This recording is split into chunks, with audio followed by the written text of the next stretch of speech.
Welcome to the wonderful world of wine. We are your hosts, Mark Lindsay and Kim Simone, exploring all things wine with you. If you'd like to get more information about our show, please go to our Facebook page at The Wonderful World of Wine.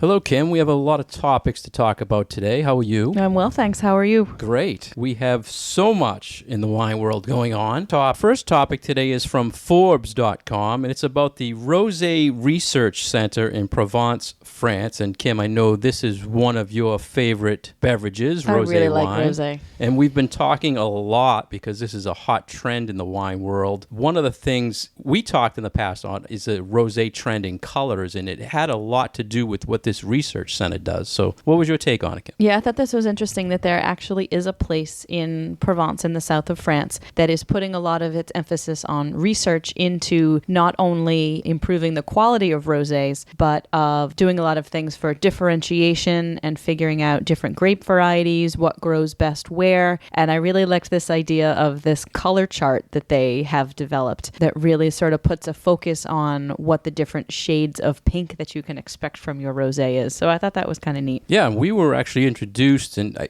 I don't know about you, but for myself, Kim, when we took our French Wine Scholar program, the instructor had an actual vials of colors of Provence rosé, and it was like a Sherman-Williams of wine. Yeah, and it was like very pink. Interesting. And they actually said in this article that there's actually 6 official color names of rosé, and they were kind of strange to me because one of them was red currant, then we had peach, grapefruit, melon, mango, and tangerine. So when you hear those, you're not really thinking shades of pink. Right, especially things like tangerine where they have those sort of orangey notes to it. But it does make sense because different grape varieties do have certain color characteristics. So something like Grenache, which is very, very commonly used in these rosés, often will have an orange tint to it. So this, in my mind, this makes a fair amount of sense. So we had an event the other night, and surprisingly, not surprisingly, because you know all the facts, Kim, you had mentioned how far back this region has been making rosé wine, and this institution was actually formed in 1999, but the Greeks had a lot to do with rosé wine in this area. Rosé in this part of France has been produced for literally thousands of years, going back 2,600 years of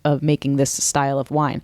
So often when we talk about French wine and we talk about why certain regions do what they do and why they're so latched onto their concept of tradition and history, and this is just the way that we do it, and we don't necessarily want to change a whole lot of things, it's because they've been doing these winemaking techniques or making these styles of wine for so long, and they have the experience and they have all this background of doing things the way that they've been doing, and they feel like, okay, we have reached what we feel is the best possible product coming from our place.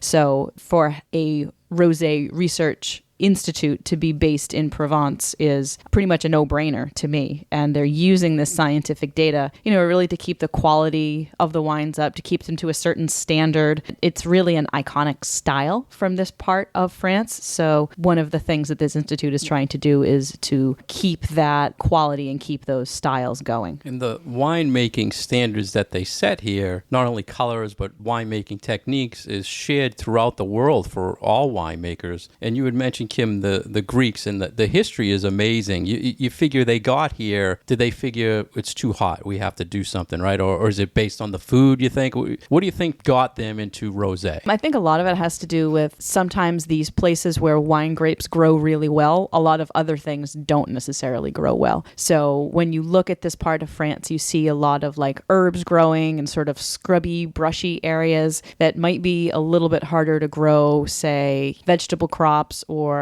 grain crops, but grapevines do fantastic in these places. Very similar to a lot of places in Greece, actually. So I think that comparison was there, and that sometimes these places that are only good for growing grapes can produce the best possible grapes. So I think that's one of the factors here. So Provence is on east coast of France. I thought I saw something where, isn't it one of the biggest resort destinations? Yeah, it's really, really big hot. It's hot. It's very, summery a lot of the time, and it's really big for vacations. This institution has a great website for rosé, and anything you want to know about education or color charts, it's called ProvenceWineUSA.com, and the Wine Scholar Guild and the French Wine Scholar Program support this group. So for us, it was a very good educational resource.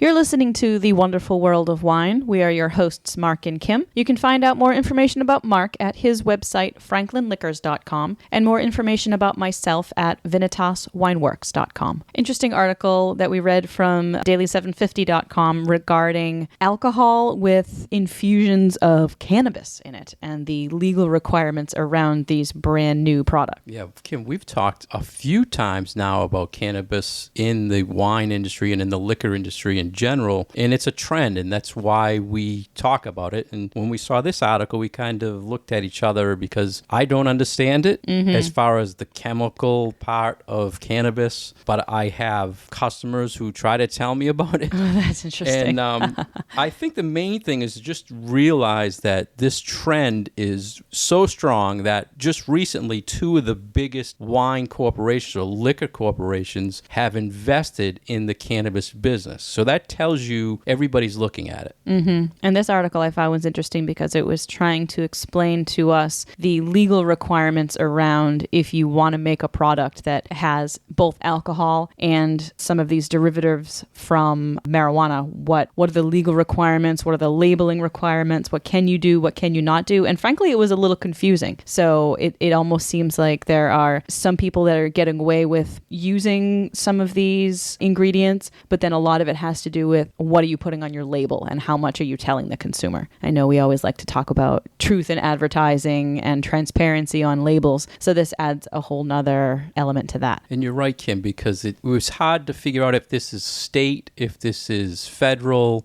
They mentioned the TTB, which monitors labeling of beverages, and they said way back in 2000 the TTB was actually aware that people were doing this, and they've really not come up with a set policy what is legal and what is not legal. So I think people are kind of pushing the limits right now to see. But as far as consuming, I've seen beer that says it has hemp based. So I assume the oils are restricted, but I'm really not excited about seeing it in wine. Yeah, I don't think I am either. But it's interesting that one of the things that was mentioned very succinctly in this was that there are differences to the different chemical components that are in hemp or that are in other, is it cannabinoids? I don't know. You sound like you know what you're talking about. I'm nervous now. But some of these chemical compounds are psychoactive, so do give you that high, give you that buzz, and then other ones are more being used by people for either pain control or purported medical issues. So sort of trying to figure out, okay, what substance from the plant is going into these beverages? How is it going to be regulated? How is it going to be labeled? And what is the purpose of it? Is there something in there that's supposed to give you a high? Or is it kind of like why someone would use medical marijuana in order for pain relief or for relieving symptoms of certain diseases? So an interesting duality there. Yeah, they mentioned 2 main chemicals, CBD and THC, and the CBD has no effects. So I think you're seeing a lot of cosmetics and creams and lotions and stuff with that compound. But the TTB said outright that no products can say that they're brewed with hemp. It didn't say anything about these other 2 chemicals, or I don't even know if it's the same thing, to be honest with you. Yeah, it's that the CBD can come from the hemp, but the THC is more like what you would get if you were smoking marijuana. So it's trending. I just can't see. I mean, if these big companies are worried enough to invest in some sort of industry related to it, they want to jump on the bandwagon fast. And I would say, Kim, probably another year or 2, we're going to see something wine related to this because the beer industry is already onto it. Yeah, that seems to be where it's hitting right now is brewers are using some of these components in their brews. And I think after reading this article, it sort of is jumping around in my brain that, all right, if the TTB is going to regulate this, then they need to make those rules a little bit more transparent so that everybody can play by the same set of rules.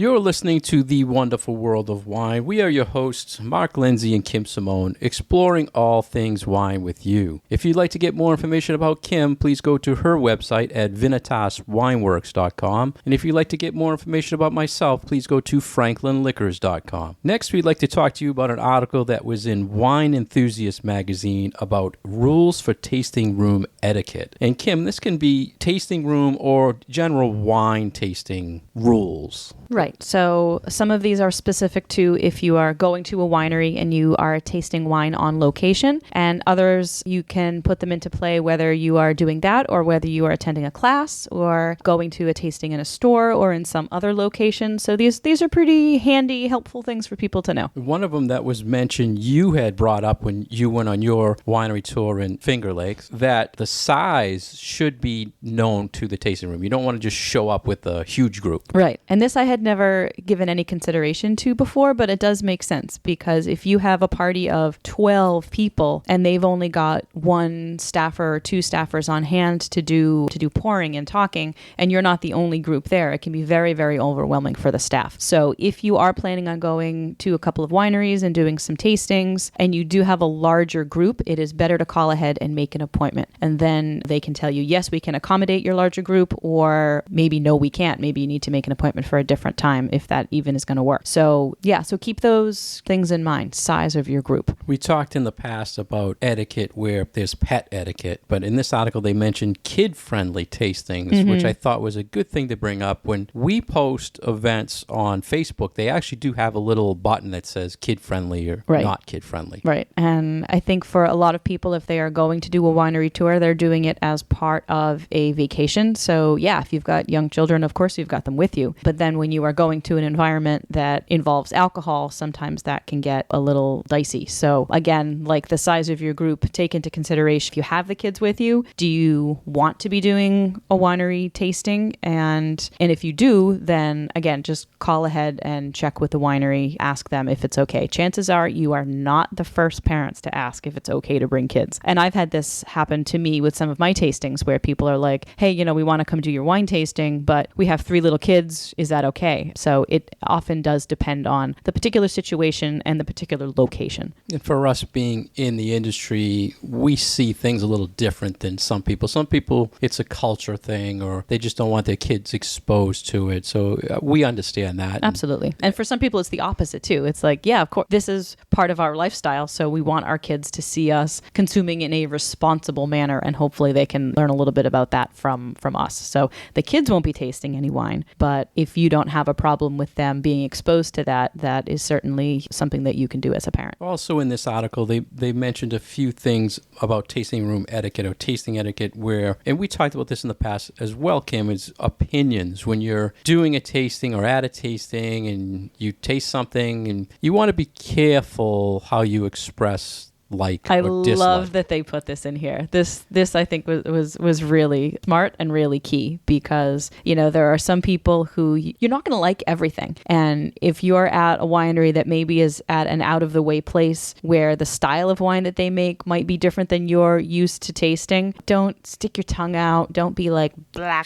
We see people like this all the time where they're very opinionated and maybe the wine style isn't to their liking and they let you know. But just remember that there are people who this is their livelihood. They put a lot of blood, sweat, and tears into making that wine. And I think that has to be respected. Yeah, many times you don't know who's pouring that for you. So, I personally had, I would say, a bad experience where I was at a tasting. The gentleman pouring the wine was actually the wine maker, and he was asking me to taste the wine. I had no, interest in it, but he was offering it to me, and I refused it because I wanted to try something else. And then I found out he was the winemaker. So to me, I actually probably insulted him by not trying something he wanted me to try, but I had no need for it in my store at the time. Right. So this was looking at the view of as the consumer saying something bad. But I've also seen in the past where the person pouring it has made comments they probably shouldn't have made. Like someone might say something they shouldn't, that they didn't like it. And in turn, instead of them taking it, they give back and say, well, it's not for you, or it's not for your style. You know what I mean? It's rude that way. Yeah. So it can go both ways, but you just have to be careful. And I think keep an open mind too. Like, you probably haven't tasted everything that there is out there in the world. You may find a new favorite that you wouldn't necessarily even have tried. So that, for me, is one of the points of going to a tasting, is trying new things. What do you have to lose? Not a whole lot. It's an ounce of wine in your glass. If you don't like it, you dump it out. But, just don't be a jerk on either end of the spectrum. Don't be a jerk about it if you really hate something, but also don't feel like don't be one of those people who are like, I know everything about wine, and kind of be a jerk that way too.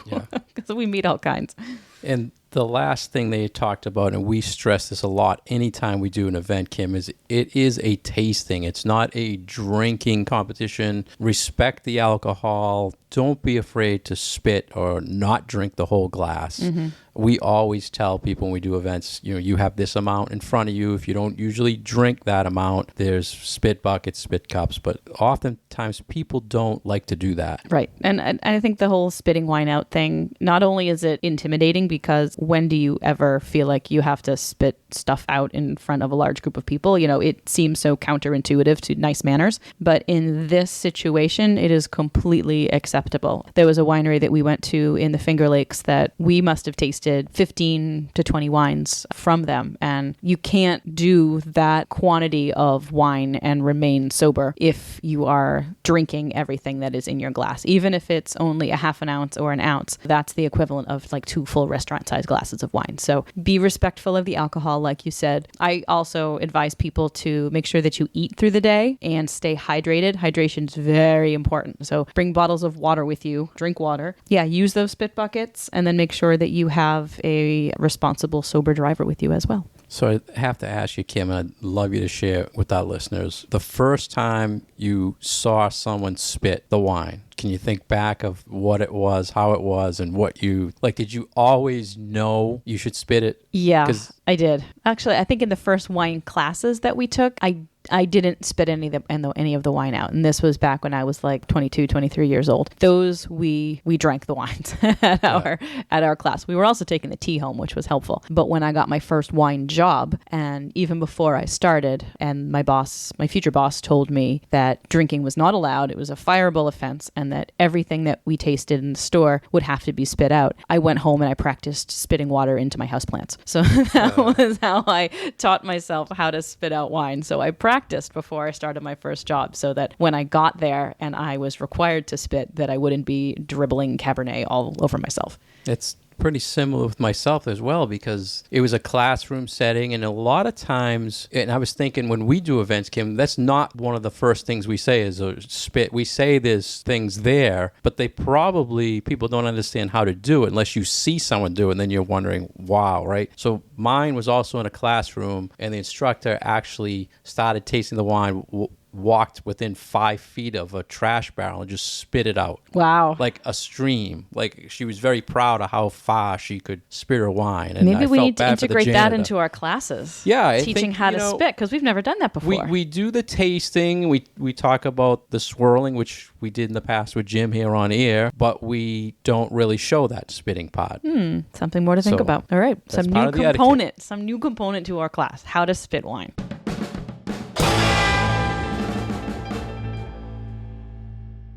You're listening to The Wonderful World of Wine. We are your hosts, Mark and Kim. You can find more information about myself at my website, vinitaswineworks.com, and you can find out more information about Mark and his business at franklinliquors.com. Great opinion article from the Chicago Tribune that we ran across that is a little opposite of some of the other discussions that we've had about food and wine pairings. And this one was the premise that wine doesn't have to go with everything. That are certain foods that, not that they don't necessarily pair well with wine, but because of what they are, they don't really have to go with wine. So we're talking a lot along the lines of like fast food and junk food and foods in certain contexts. So I thought this was a nice, different spin on pairing food and wine. Yeah, we always see daily articles about pairing there's so something, much out there, right, and with there's food and wine. so much stuff that's like so out there, like the whole like cookies and wine thing, or like what's your favorite fast food hamburger and wine, like those kind of things. And sometimes it just gets to be too much. It seems to be the trend in these pairings, because in the past we would host events where just this is the classic food and wine pairing. Then we'd add something funny, and now people seem to want the extreme. You know, we did the Girl Scout cookie, we tried bagels and cookies,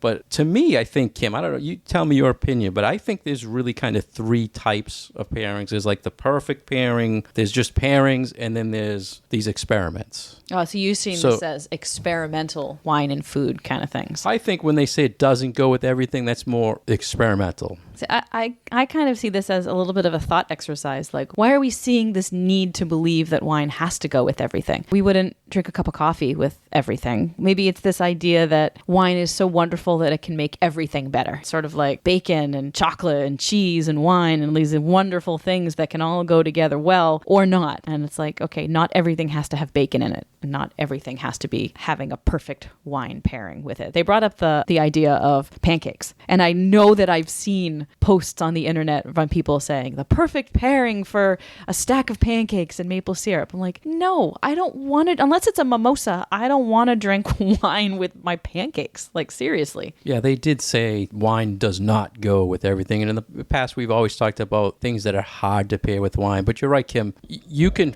come up with something to pair with pancakes, but I want milk or coffee with my pancakes. Mm-hmm. And I think they said that in this article too. There's many times there's foods you're eating that you just don't really want wine, but you're open to the idea. I would go with an oaky Chardonnay with a nice pancake, at brunch. I love it. But not for breakfast. Not for breakfast. I think a lot of it is context too. And I think that was the main point of this. It's like figure out what you're eating, where you're eating it, and does wine fit into that overall experience? And then that takes us down the rabbit hole of, well, why can't wine work at, say, a baseball game when you're eating a hot dog, or with your chili fries when you're watching a football game? And it's like, okay, well, why not? If you love wine and that is your beverage of choice, why not try to integrate it into everything? And maybe for you, that does work for you. But then for other people, it's like, well, no, I prefer to have a beer in this context, or I just want a glass of water, or something like that. So it's an interesting thing to think about, I think. Yeah, I think it's funny how in everyday life this came up. Just recently, I was at a football game, and a couple in front of me were having hot dogs. The gentleman had a beer, and the woman had a wine. And I'm thinking, wow, to be at a game and reach out for wine with your hot dog, that's impressive, right? So that's a pairing that's kind of extreme, but at the game. It's certainly different, but still, you do see wine for sale at Fenway Park and at Gillette Stadium. So it's not like it's completely unheard of. Those beverages are there and available for people. But yeah, I don't think it's necessarily the mainstream. The other thing I got out of this too, Kim, is this article was in the Chicago Tribune. If this article was in Wine Enthusiast magazine, it probably wouldn't go this direction, don't you think? Because the Tribune is not a wine industry related publication. So they're not really pushing wine. If it was a publication or blogger that was into wine, they probably wouldn't say that. But I can respect that, because I like to hear different perspectives. So hearing the perspective of a non-wine drinker, kind of having a reaction to all of these other things that we've been seeing about wine going with everything, I like to hear that other side of the story, because not everybody is a wine drinker. So maybe this person who wrote this opinion piece is getting frustrated by the fact that there's all this stuff out there saying that wine will go with everything. So that, for me, to hear a different perspective from a non-wine person is also valuable. Yeah, that makes a lot of sense. I think the wine publications, though, are getting very extreme and very detailed now, where they would say pairing with fast food, and now they're getting more detailed with pairing with McDonald's French fries. But I don't know how helpful that is to regular wine drinkers. When you have just more detail, they have to keep going the next level. They have to keep upping. It was hamburgers. Now, okay, we got to add in a chain. Then we got to add in the menu of the chain. So it just keeps going on and on. When is it going to end? So I can see, like you said, where this author might have said, this is getting too crazy now. because of all this they're seeing out there. And I kind of agree with that. Like, I feel like maybe this is just too much. But that also could be my perspective of like, I feel like there are things that are not wine appropriate, a lot of desserts and things like that. So it depends on your perspective.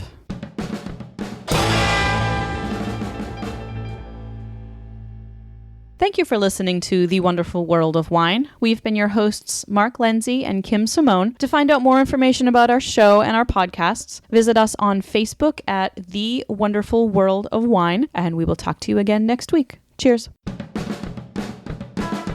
Wine.